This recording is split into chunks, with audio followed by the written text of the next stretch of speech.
So we will explore tonight another paragraph from Pirkei Avot, hoping that it will cause us to engage in a very interesting subject and a good discussion, and the kind of information that is important to know. I recall well that the last lecture we were talking about the importance of the fact that your own house should be part of Judaism. That it's not enough to go to synagogue and to go and learn. You have to try to make sure that your house becomes a center of study. Remember? Yehi betcha bet va'ad l'chachamim. Let your house be the house where sages, where Torah scholars gather. And that was initiated long time ago. Why? For the purpose to assure and ascertain that the life of Judaism. We were looking for ways how to make sure that Judaism will survive. And then the idea came that let every family make sure that in their house there is some kind of movement towards Torah study, which means they will invite somebody to speak in their house, they will gather a few people, and when you see that this happens in every house, automatically Judaism is safely surviving. And now we go into something similar that was said by Yossi, the son of Yochanan, a man of Yerushalayim. When we spoke about opening your house to the study of Torah, another problem arises. When you let your house open, then other types of people are going to come. Poor people, people who need, people who like to come for other things, not only for learning. Because that's the danger that happens when you let your house open to everything. Your house is open, so now you know that you have to encounter other situations. And we are going to talk about these situations in a way without prolonging too much the subject. He says, Yehi betcha patuach lirvacha. Let your house be wide open always. Now here we are not talking about Torah study. Here we are talking about a charitable act, receiving and welcoming a guest. You have to understand that perhaps in our generation this does not sound very well with our own standard in life. I mean, not long ago, I remember that in many good families, there were many guests everywhere. People would come, they need where to spend the night, they would find many houses open for them. Today it's very difficult because the life has changed. Today people are more oriented towards their own possessions. They fear for their possessions. They are oriented towards their own amusements and divertissements, such as they have their own programs in television. They like to gather in their own house, among their own, watching their beloved programs and things, and they don't want any outsider. So today, receiving a guest, welcoming a guest at home, except if he is a member of the family or a very close friend, you don't see such a thing that people who you don't know, a rabbi comes from Israel and he doesn't know where to spend the night, it's very difficult to find someone to tell him, come to my house and spend the night. And yet this is one of the things that made Judaism what it is. Our sages said, Gedolah hachnasat orchim yoter mikabalat pnei shechina. Greater is the deed of receiving a guest, which means helping someone who needs you, who needs your home, where to be, and to welcome him in your home is greater even than welcoming the divine presence, than God himself. Of course, this we learn from Avraham Avinu, our father Abraham. We know when he circumcised himself, so on the third day after his circumcision, he went outside, even though he was still very sick, was still very, very painful, but he went outside to see if there is someone who needs him, who needs to be invited. All his life he invited people. His house was always wide open to everyone. And now that even though he is sick, but there's no way, I mean, I have to have a guest. So he went out. The problem is that God made that day extremely hot for that purpose, because God knows in the mind of Avraham Avinu, he knows that regardless of his own health, he's going to venture outside and to find someone to invite, and God doesn't know, he wants him to rest. So he made the day so hot that nobody would venture outside. This way he will not be bothered, Abraham will not be bothered by people. Did it help? It didn't help. And Abraham anyway went out, and he sat in the heat of the day looking for someone. And that's when Hashem says, God says, well, this guy, what can I do? If that's what he wants, that's what he wants. Let me provide him with people. And he sent 3 angels in the form of some kind of Arabs, and they came from nowhere. And Abraham was so enthusiastic about it that he was so excited, he invited them. So now the Torah tells us that God himself came, Vayera elav Hashem. God himself came to see Abraham, to see how he's doing because of his circumcision. While Abraham is talking with God, so to speak, he saw suddenly, Abraham saw 3 people are coming. So what did he do? He said to God, can you do that? He said to God, God, sorry, I have something more important than you. I see 3 people that need to be invited. They probably are tired, please, sorry. Now, of course, this is something that is metaphoric. I mean, we cannot understand it truly as it is. But the truth is that this comes, of course, to express the fact that Abraham was crazy, was so enthusiastic and excited over the mitzvah of inviting people. So therefore, we understand from this, our sages learned that to receive a guest is even greater, is even better than receiving God himself.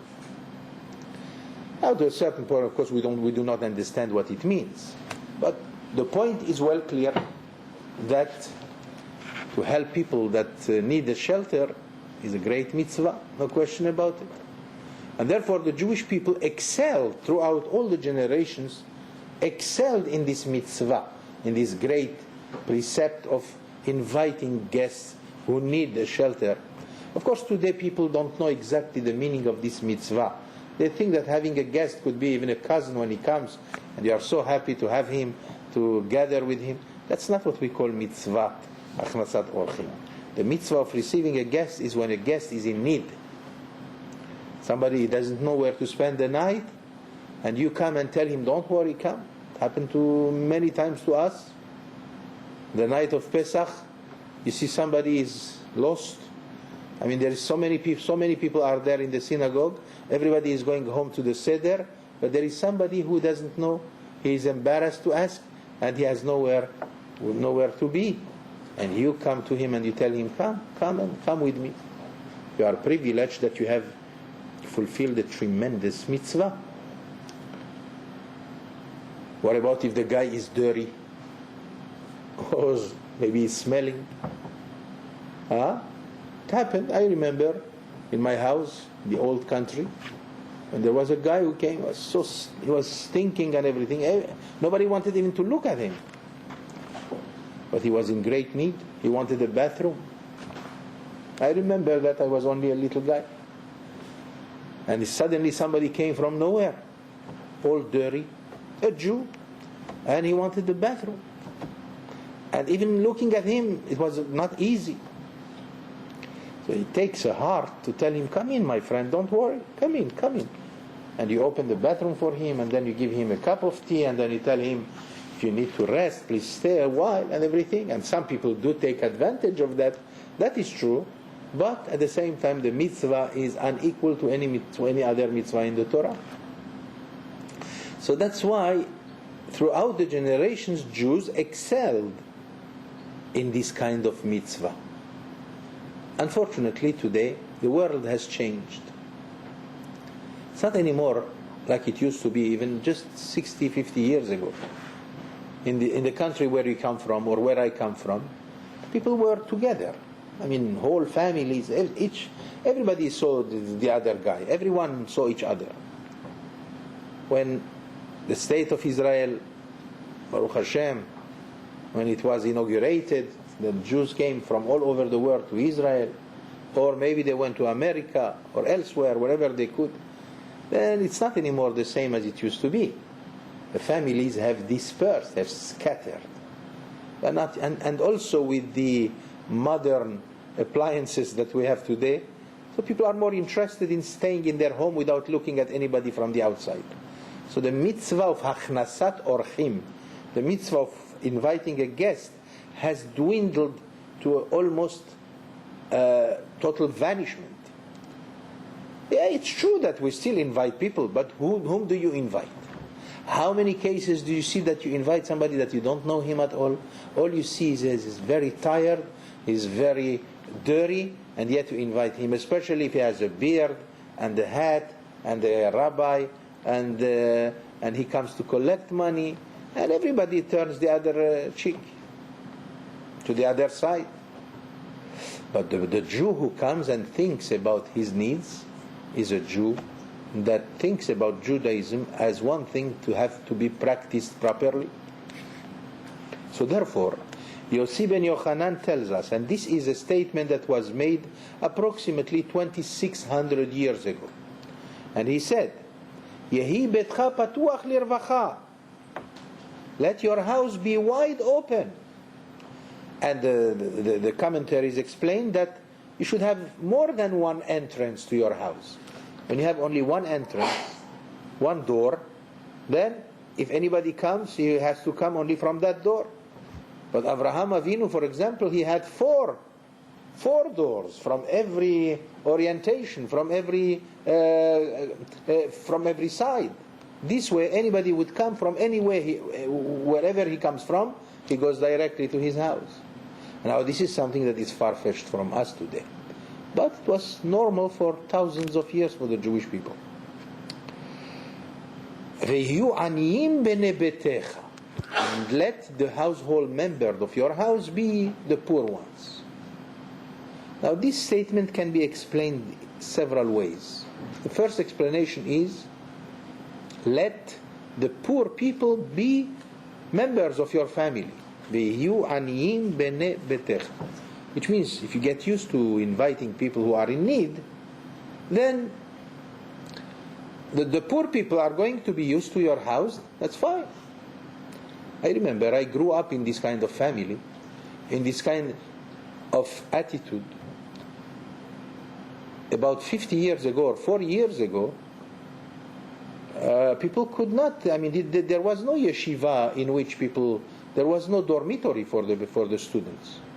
And students came from everywhere in the country, and they needed where to spend Shabbat, for example. And it was up to the families to invite each one of them a student. And the students came from other kinds of villages that was not the same culture as the city where you are. And I remember I grew in this kind of things that happened, that we used to invite students. I remember I grew up every Shabbat saying every Shabbat in my house at least 10 rabbinical students who ate and slept in our house. That's called Hachnasat Orchim. That's apparently what Judaism wants from us. They want from us that the house does not belong to you. It belongs to whoever comes that needs it. It's Somebody is in need, it's his house. There's another rule in Judaism. When a Torah scholars come to your house, he is the owner of the house. Now, how can we even say those things today? Because I will encounter immediately a reply, what are you talking about? Get out of here. Because people are closer to themselves today. But in ancient times, society was, Jewish society, pious Jewish society was open to every member of Judaism. They felt like if every Jew is part of the family. So, it's up to you to regard this statement as just plain history for us, or perhaps a requirement even today from us. Some other commentators explain, "Ve'yihu aniyim b'nei betecha," let the poor people be members of your family, household members. Some explain that let your own children be poor, but not the guests outside, those who are outside and they come to your house. Which means, of course, what is the point here? How much can we ask from Jews? The answer is that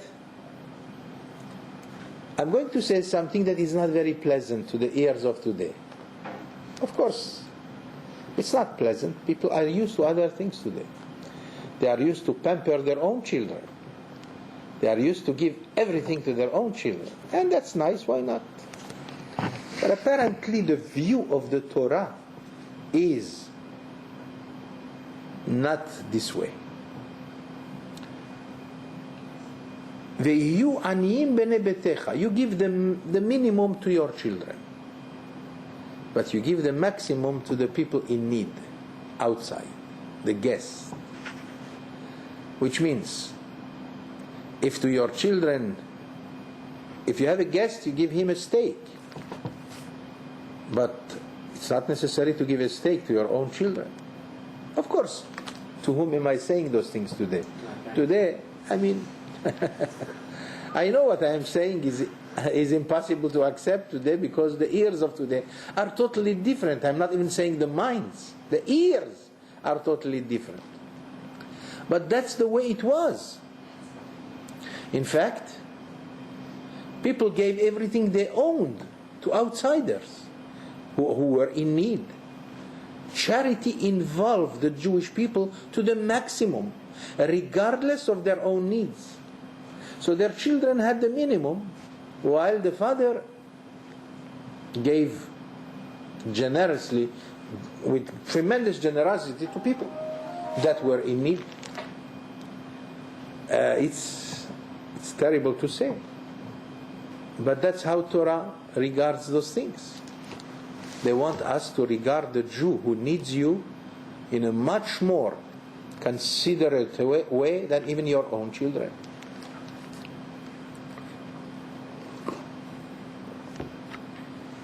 There is only one problem.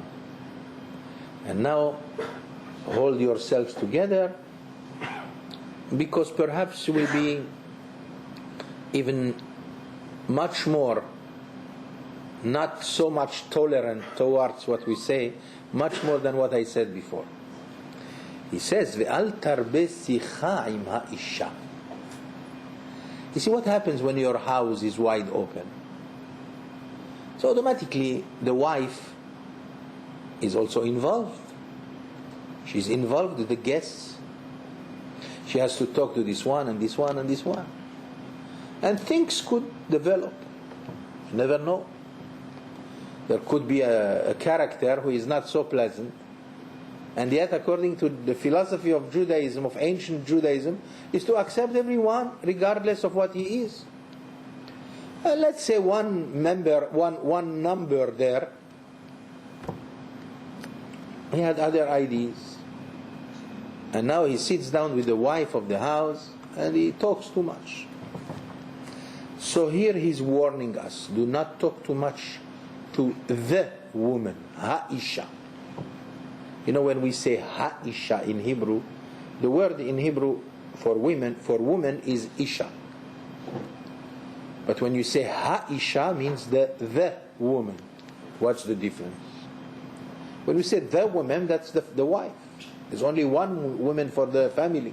That's the wife. That's the woman. But when we say just isha, that's a woman. So here he says, "Ve'al tarbez sicha im isha." Do not talk too much with the woman. Knowing that since the house is going to be wide open to everybody, so you will not be able to distinguish between one and another. There are always bad characters who will engage in some kind of conversations that are not so allowed. So our sages say, be careful, don't talk too much with the wife. We don't want any kind of friendship of this kind to begin. Especially, and don't blame me if I am going to say this, especially that our sages believe, as we find in Masechet Kiddushin, in the second chapter, that 10 levels of speech God gave to the world, and 9 were given to women. Asara kabim sicha yardu la'olam, tish'a natlu nashim ve'echad kol ha'olam kulo. The Talmud says that God gave 10 levels of speech to the world. 9 of them went to the women, and only 1 went to the rest of the world.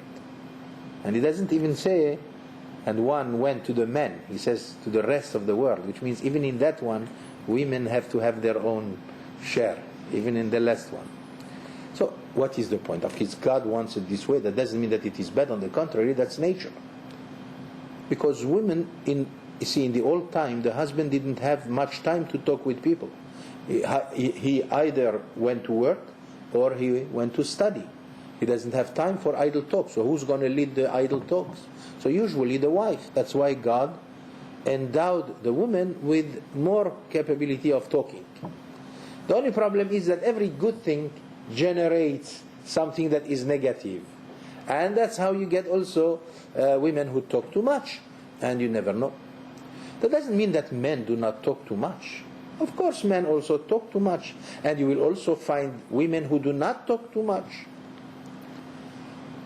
But the normal idea is this, that women have more, in their own nature, the possibility to talk more.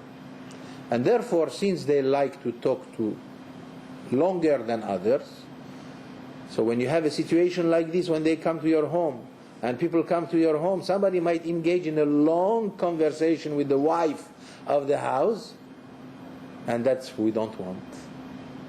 Judaism doesn't like that.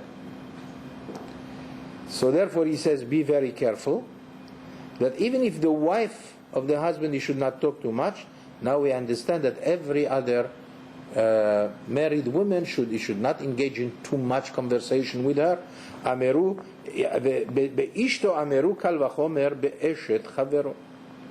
Basically, the main reason behind that is the following: Jews do not have time.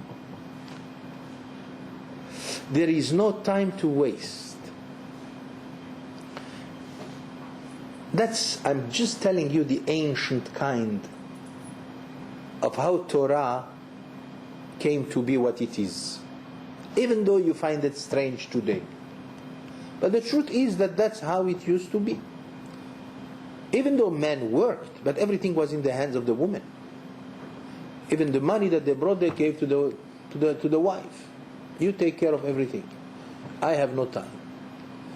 Either I come from a long day of work, and now I have to go immediately to yeshiva or the synagogue to study. That's the Jew.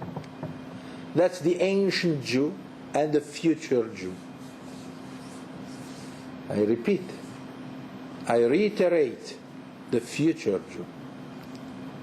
Because that's, in fact, when the world will change again.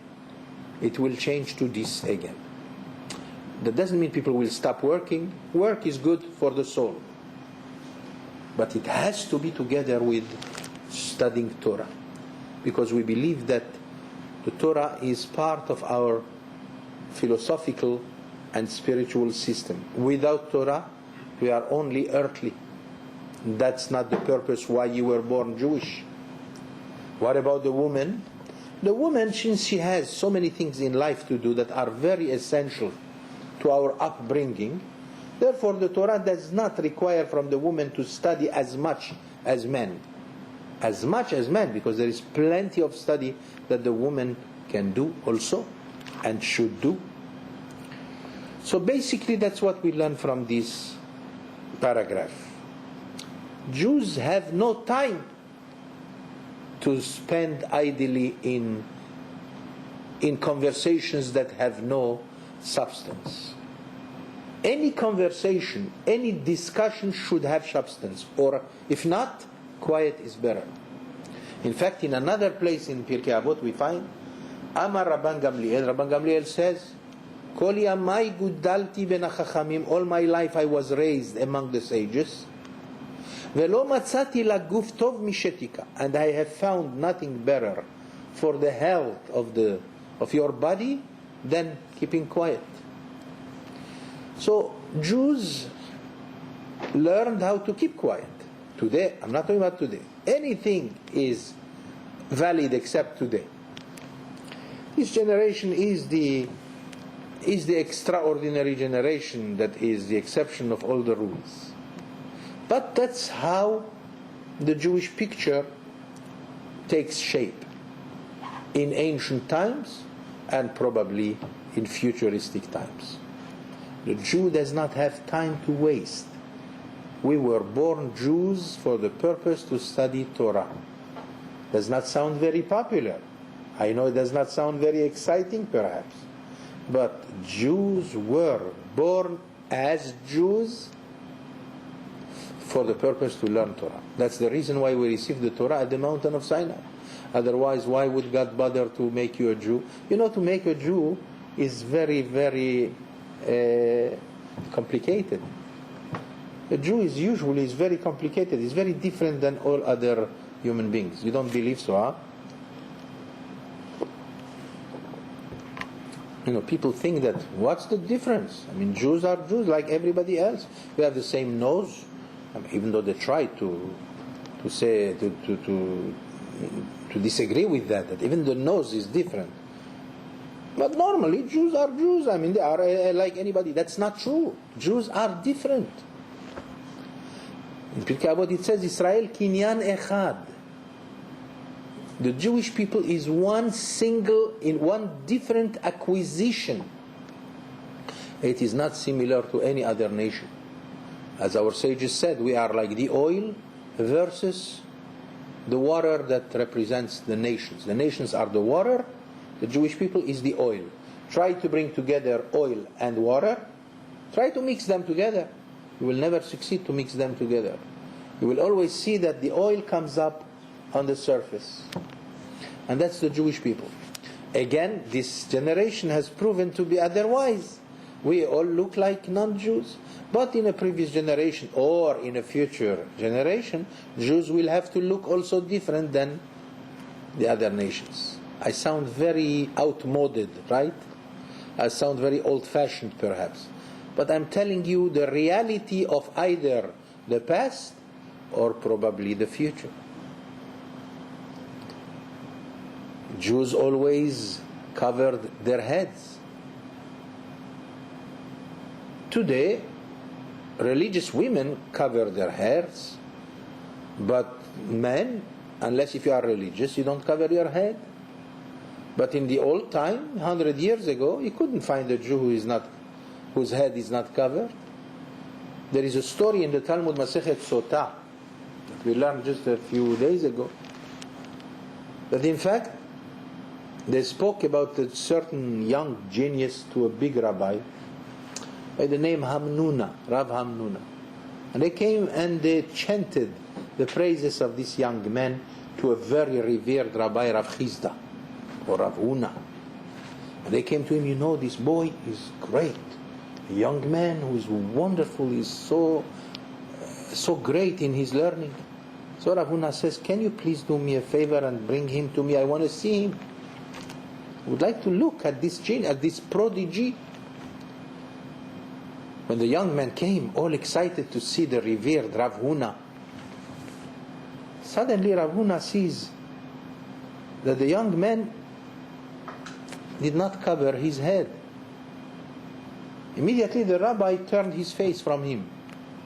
When the other rabbi came to him, but that's the young man that I told you, why don't you look at him? He says, but I don't see that his head is covered, I cannot look at him. He says, but he is not married yet, come on. Why should he cover his head? So the revered rabbi said, okay, in that case, let him go. When he gets married, let him come back and see me. I will not look at him now as long as he is not married. Because they believe that when you are not married, then you are, of course, prone to sins, to a sinful, at least in your mind, you will be a sinner. So therefore, our sages, for example, encouraged, again in ancient times, not today, but in ancient time, our sages encouraged marriage from very young age. And I'm not talking about 20 years of age, I'm talking about 18 and down.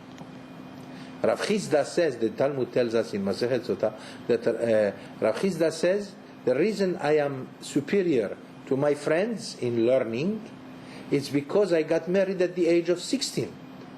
And I wish I have gotten married at the age of 14. Then I would have pierced the eyes of Satan. I would have said to Satan, your eyes can be pierced. You can do nothing against me.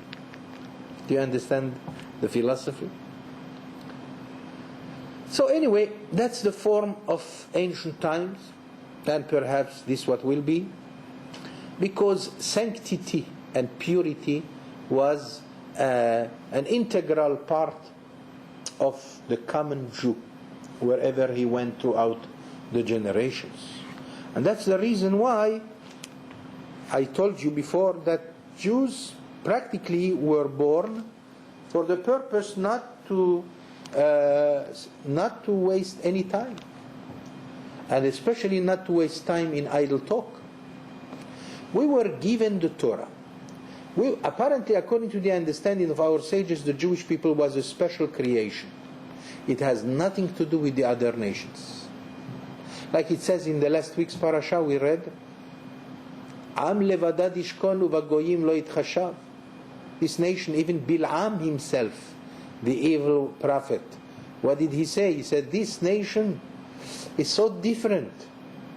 This is a unique nation that stays by itself, and it cannot be counted among the nations. And what he meant is that there is no question about it that you cannot mix this nation with others. And one of the reasons, so therefore you have to believe that when God creates a Jew, when He makes us Jews, number one, you have to feel very privileged that we were born Jewish. To be born Jewish is already a tremendous jump from any other human being. It is possible that it will take 1,000 years for a Goy to be born a Jew, and yet we are born Jews already from the beginning. So, I don't know how I sound to you tonight, but let our ears hear the reality of things as it used to be and as it will be. Jews are different. It is not easy to be different. That is true. When God chose us and He gave us the Torah at the mountain of Sinai, He knew what He was doing. The only reason, you know why He gave us the Torah? Because He could not give it to anyone else. Of course, the legend tells us, the Midrash tells us that God went to all the other nations and He did ask them, would you like to receive my Torah? And they said, how can we? We cannot go along with this kind of requirement. The truth is that God knew the truth that He cannot give it to any other nation. So the reason He gave it to us is because we are the only nation that can receive the Torah. By receiving the Torah, our life is not supposed to be easier. Today, everybody is trying to find a way how to make his life easier. And it's decent, it's okay. If you could have the means. by which you make your life easier, ahlan wa sahlan, why not? But the Jewish life was not meant to be easy. It was meant to be resourceful and most of all essential and cannot be wasted. Not even a minute from Jewish life can be wasted. Imagine how much waste there is in life, and even among Jews today. But Jews usually never wasted their time. Jews worked. Even the greatest rabbis of the Talmud worked. It's not like today when you have many rabbis who all they do is study because somebody else is furnishing the money. But in the old generation there was no such a thing as people paying for their studies, and therefore people studied and worked. You know, the great Rabbi Yehoshua ben Hananiah, one of the greatest heroes of rabbinical personalities of the Jewish people, is Rabbi Yehoshua ben Hananiah. He worked very hard, and yet he was able to make a living, a very hard living. And he didn't even boast about it. Rabban Gamliel didn't even know how his friend Rabbi Yehoshua ben Hananiah made his living. I mean, let's even jump to further generations only 1,000 years ago, in the time of the Rambam, Maimonides. You know Maimonides? I mean, you cannot find today anybody who is a genius like the Rambam. Not even the Vilna Gaon, who lived 250 years ago, can be equal to the greatness of the Rambam, based on the magnitude of the things that he did. You know how much the Rambam did? We cannot count his works. Unbelievable how much a human being can do. Shame on a human being who doesn't do much. Look at the Rambam, what he did. Maimonides. Mishneh Torah de Rambam, philosophical books. And at the same time you think that's all he did, he was studying? He was 16 hours a day he worked as a doctor by the Sultan, by the king of the Arabs, Salah ad-Din. And the Chachamim did say, how did he make it? How did he find the time to write the Mishneh Torah, such enormous books that we have here, when he didn't have the time at all? He had to work all the time as a doctor. While today, I don't know anybody who is of this kind, but the Rambam existed. And thus, many others like the Rambam, same thing. Why? Because they did not think about wasting time. There is no such a notion among ancient Jews to waste time. Time is so valuable. Our sages said, the sages of Kabbalah said, that the amount of words, one has to be very careful how much he talks. Why? Because God, when we were born, He gave us a certain amount of words to utter during our lifetime. So if one talks too much, maybe he shortens his life. So it's better to keep quiet. That is, of course, it is a mitzvah to talk when it is a mitzvah. But when it is just a waste, there could be no other graver mistake than that. To waste time in talking, in idle talk. Idle talk is very much condemned by the literature of our Jewish rabbinical teachers. So therefore, Jews were born to be busy, not to talk. Talking and wasting time is only, you are creating room for other things that are not so welcomed, such as bad thoughts, bad deeds, and of course relationships that could develop in relationships that are extremely forbidden. You know, forbidden relationships, they come only from wasting time. When somebody is bored, that's how things develop. I'm going to tell you something, perhaps you will disagree with me, but homosexuality today, which is rampant, where does it come from? People think it's all natural. Well, me and others disagree. It's not very natural. Maybe 1% is natural. But if they are talking about 10% homosexuals, it's because 9% of them were, they were bored. That's all. They didn't know what to do with their life, so they experienced other things. And that's how things develop. And that's how lives are ruined because of the waste of time. Boredom. Jews were not born to be bored. There's so much to do in life. You cannot be bored. So much to learn. There is no greater adventure than knowledge, than acquiring knowledge. It's fascinating.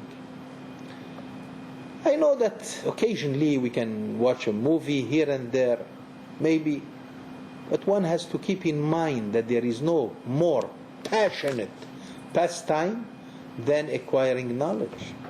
Acquiring knowledge is a tremendous experience for both the body and the soul. And Jews were created for the purpose to learn, and learn. And I'm not saying only Torah. It's also good to learn other things. Rabbi Akiva, a giant of the Jewish people in Torah, he also went into other professions. He acquired every single profession that He became a builder. He was a builder. He was a shoemaker. He was a tailor. He was everything, Rabbi Akiva. Why? Because he wanted to experience every kind of profession. He wanted to see what kind of knowledge would come out from this or this profession. He went into mathematics. He went into astronomics. Everything. He explored everything with his extraordinary mind. At the same time, he was immersed in Torah to the point that cannot be equal to anything that we can imagine. Why is that? How did we get a Rabbi Akiva, a man like this? Because the man never wasted a minute. I think I did tell you some time before the Vilna Gaon. I told you many times about the Vilna Gaon, that great man who lived in Russia, in Lithuania, 250 years ago. And his name was Rabbi Eliyahu Zalman. That's the most famous genius of the Jewish people. That's the Vilna Gaon. You know what is Gaon in Hebrew? Genius. This man was extraordinary. Some even say he was an angel among human beings. And it's true. From his writing we understand that this is not a normal human being. He had a photographic memory. Today, if you have a photographic memory, that your life is easy. Why should you spend time, 10 hours on learning a book? If you have photographic memory, you could finish a whole book in a half hour, right? And then what we do? You go to sleep, right? Or you go and play golf. The Vilna Gaon was capable of opening a book as big as this one on the table, or as this one on the table, and finish it all in 1 hour, mastering every facet of its knowledge. It will take us at least 10 years to finish this book if we want to master it. It took the Vilna Gaon 1 hour, right? A man like this has plenty of time, right? What do you think? A man like this should have plenty of time, because his mind, he was capable to learn all this library in a day, and yet it will take us years, but for him it took a day. And what do you think happened? This man did not even sleep. There are historical testimonies to this, that the man did not sleep more than 2 hours in 24 hours. People used to climb on ladders to see him in the middle of the night learning. He would put his legs in cold water just for the purpose not to fall asleep. And he was in the habit of not sleeping at all. So he used 2 hours. Every time he would take half hour to just slumber a little, then he would wake up and continue. That's all his life. Difficult to believe, but it's the closest case that we have, and it has been verified to all its facets. the life of the Vilna Gaon. So this man had all the time. In 2 minutes he can do what we do in a year. And yet he did not waste 1 minute of his time. Day and night. Even when he slept thinking and forming all kinds of chidushim, of novelties in Torah, developing things in Torah. He knew everything, right? One day he decided to fast 40 days. So his disciples, he had a close circle of special disciples, because he did not even teach in a yeshiva. He was in his house. He has a close number of friends that he had with him, and they learned from him. But he gave us his Torah that is unequal to anything. Unbelievable. The Vilna Gaon is a case that cannot be explained with plain words. One day he decided to fast 40 days. Why? Because with his extraordinary memory, he calculated how much time he wasted in his life. And he realized that in 65 years of his life then, he wasted 18 minutes. And you could be sure that the meaning of wasted by him is not the kind of wasting by us.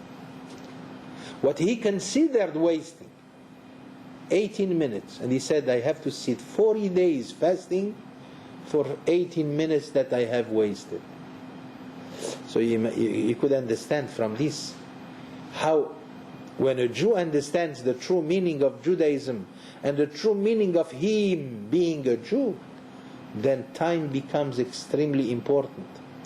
We live here in this world 70, 80, 90 years. Passes like a dream.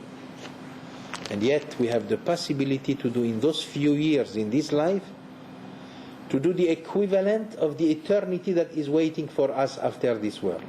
You understand that? Because God knows how to calculate things. He gave us only a few years in this world. And yet people practically invest everything they have in this world, not knowing that there is a great world that will never end, an eternal one. And make no mistake about it, as far-fetched as it sounds, the world to come is much more vivid, much more alive than this world. In fact, this world is considered just a dream compared to the life of the world to come. I know I don't sound very popular today, but again I told you, I'm telling you what is the reality as I know it, as we know it. To be born a Jew is already a tremendous jump. You are already on your way to eternal life. That's why we have to do our best not to waste our time, because our time is so valuable that every minute of our time counts for eternity, no end. And if God gave us only 70 or 80 years to live, it is enough to fill up all the space of eternity, which means numberless of years in the world to come. And yet all from what we have done in this world. So imagine if Jews were born Jews. It's already a tremendous feat of nature to be born Jewish. It's not easy to be born Jewish. I mean, how many chances you have to be born a Jew? How many chances? Look how many people you have in the world. How many? 5 billion, 6 billion people? Among them only 13 million Jews. And yet the whole world goes around the Jewish people like crazy. Whatever we do, immediately it's all on the news. Everything. So everybody knows, especially the non-Jews. The non-Jews, they know also the extraordinary fact of being a Jew. As I told you many times before, even Dr. Savage is in trouble, I know, because of what he said about the autism. But I agree with him, by the way. So Dr. Savage, he adores, he wants to be a Jew, he would give his life. Only he cannot give his food for Judaism. He cannot stay without going to every restaurant that he wants. When you are a Jew, you cannot eat everywhere. Eat only kosher food. He cannot. And that's why the whole world, all the nations, they want to be Jewish. You don't believe me? Probably what I'm saying is unreasonable. I'm telling you, even Ahmadinejad, that evil serpent, that snake, idiotic snake, he would give his life to be a Jew. And that's the reason why he hates us so much. Why would he hate us so much? What have we done to him? What did we do against him? What do you want from us? It's because he wants to be a Jew and he can't. I know it's difficult to believe what I am saying, but one day you will see that I am correct. So you see, to be a Jew is not easy. To be born a Jew, oh boy, oh boy, oh boy. Yeah, God has to calculate all kinds of fractions and fractions of fractions and fractions of fractions of fractions to make one Jew. And now the Jew is born. And unfortunately, this Jew is going to waste his time in life. He's going to be like any other goy. You can imagine what a distressful situation we create to God. I have created a masterpiece that we call a Jew, and the guy is wasting his life being like any other Italian guy. I'm not saying anything against Italians. No, chas v'shalom.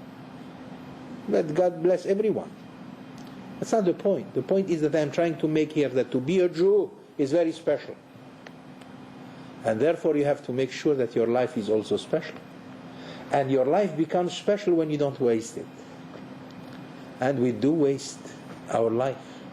Whether because we spend hours, 6 hours watching television. Terrible, terrible, terrible. What a waste. 6, some people 10 hours. I mean, we can tolerate a few minutes of the news. But to spend 10 hours watching these idiots, it's a waste, and we will pay for every minute. And that's the reason why, at least that's when we start learning about this, we dedicate more time that we have, some time, at least some part of our time, to be dedicated to learning Torah. At least it will make our life valid for some kind. At least you justify your existence as Jews. Just remember what I said. To be a Jew is not easy. To create a Jew is tremendously complicated even for God. God prefers to split the ocean several times than to create one Jew. As I said before, he has to calculate millions of times to make one Jew. And then if the Jew comes and he lives like a goy, what a waste. And that's the whole reason why the Torah was given to the Jewish people at the mountain of Sinai. So therefore he says, Al tarbe sicha im ha'isha, I have given you a wife. The wife is a wonderful gift. Life cannot be without a wife. Women are the joy of life, but they carry with them a little bit of danger, because women have this, men have this kind of attraction, so therefore they are subdued. And so the women were given the faculty of talking a little more, so they might cause you to be absorbed in more discussions, and that could cause some kind of waste. Otherwise, to talk in a justified manner, why not? There's no problem with that. But just to talk, idle talk. Unless if it has a purpose, by the way. Sometimes you are allowed to waste your time if you have a purpose. Let me explain what I am saying. Sometimes, let's say you have to get married. You have to meet a girl. Right, Rahmin? You have to meet a girl. What do? We meet.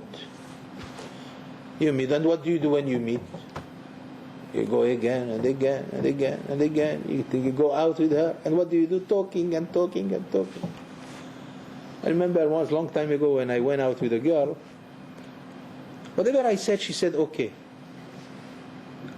For me, it was impossible. I said, I need someone to say not okay. I need someone to disagree, not to agree to everything. But she was exceptional. Why? By the way, she was the granddaughter of Baba Saleh. I didn't have the zchut, I didn't have the merit. But she was quiet all the time. That's how she was raised. Whatever I said, yes, yes, yes, no. For me it was impossible, but that's my loss. You understand? Not that I regret. Wait a minute, I'm not here trying to tell you anything. Don't get the wrong idea. I'm just telling you some of the experiences that we had, that in fact some people grew up, even girls, grew up not to talk too much. Why? Because time is sacred. So now you meet, you go again and again. And what do? You talk. And you will come and, if you come and define the talks that you have, you will find out that most of it is a waste. But at least we know that the aim is for the purpose to have a wife, for the purpose to marry. In that case, we allow talking. We allow you because it's called Leshem Shamayim, for the purpose of the mitzvah to get married. Even though, by the way, there are circles who do not talk that much even in this. Like Hasidim, for example, they don't go out so many times. First, they have to listen to their father. The father says, this is the girl I would like you to take. And that's it. This is unthinkable by us, by the Hasidim. They don't know the girl until the night of the wedding. So you might say, how horrible it is. How cruel it is. How can he spend his life with someone he didn't even see before? All right, let's go and check how many of them divorced. You will find out that not even one of them divorced. What happened? Because they grew up knowing that they have to listen to their parents, and that's it, they are safe. Like King David says, Kagamul alay nafshi, Kagamul ale immo, Kagamul alay nafshi. I consider myself, King David said to God, I consider myself like a baby in the hands of his mother. When the baby is in the hands of his mother, is he in any anxiety where to find food? He knows wherever he turns, he encounters his mother's ability to provide him with food. Right? He's not anxious to anything. The baby is safe in the hands of his mother. So the Hasidim are safe in the hands of their parents. Their parents chose the wife, that's it. I'm not saying that I agree with that or not. That's not my case to tell you now.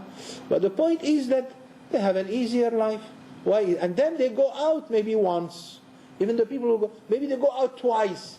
3 times is already too much. In many yeshivot, 3 times is already too much. Why wasting time?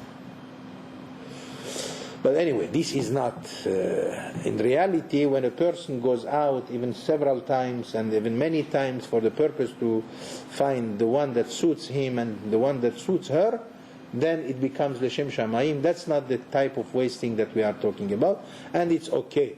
To a certain degree, it is okay. But to waste the time for the sake of wasting time is a crime. Crime. We have to regard wasting time as a crime. Avon. It's a sin. Why? Because we don't have much time in this world.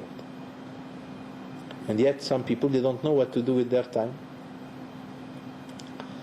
So we have Torah. And Torah has no end. And it's beautiful. And it's passionate. And it's adventurous. It's magical. And to explore the Torah it would take much more than our lifetime to even go into one facet of Torah. How lucky we are that we were born Jewish. How lucky we are that we received the Torah at the mountain of Sinai. How lucky we are to live in this generation despite any way it is, because of what's coming perhaps soon. So have a good night, my friends, and I bless you with all my heart that you should be healthy and wealthy and not guilty of wasting time. Amen.